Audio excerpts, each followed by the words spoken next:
Reclaimed rust to me means that I think an old guitar is sitting there with songs still in it, waiting for someone to pick it up and breathe life into it again.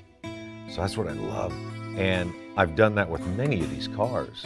I have seen cars, sitting in a field in Kansas and thinking, they've got a story to tell still, and let's bring this thing back to life, like a rebirth, I think every human, in a way, ends up going through a rebirth at some point. There's many ways of being reborn again, and I think these cars deserve another chance.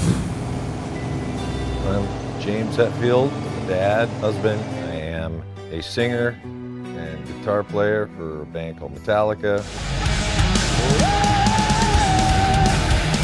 And I am obsessed with cars. I grew up in Southern California. My dad would every once in a while come home with a new project, whether it was a car or a little boat or something. He was always in the garage tinkering around. So there was always a creative kind of flow in that house that just got me excited that, hey, it's like things happen either in the music room or in the garage. That's where the two places that were exciting for me to be. Growing up, being from California, especially Southern California, people were interested in going fast, building hot rods, building the next cool thing. Whether it's, build something to take to the salt flats. For me, I was interested in going fast.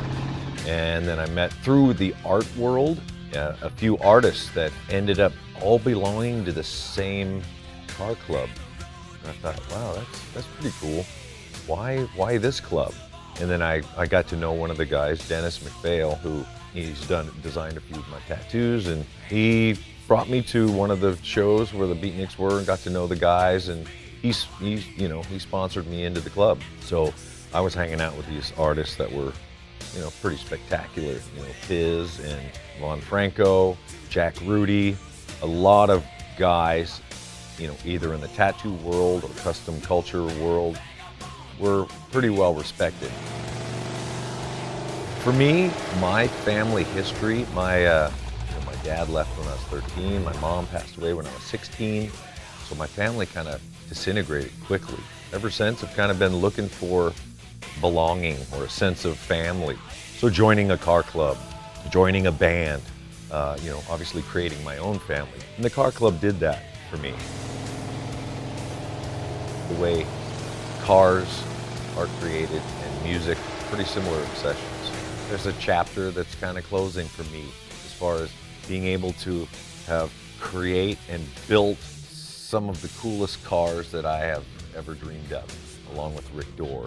We've gone after our ultimates, like the Zephyr, the 36 Ford, and created new things out of them, the 53 Skylark. I mean, those are cars that are iconic, historic, and we put our own mark on them. These are show cars, and they are drivable, but they're beautiful to look at, and they're pieces of art. And I got them sitting here in my garage in Northern California. I want more people to see them, as simple as that. I've had my time with them. I've got my life out of them. So I'd like to, the Peterson Museum obviously is the pinnacle of any collection, I would say, of cars in the world. To be a part of that is an honor. And to be able to put these on display so someone else can get inspired, or some young kid says, hey, that's really cool, but I could do better, that's what I would love to see.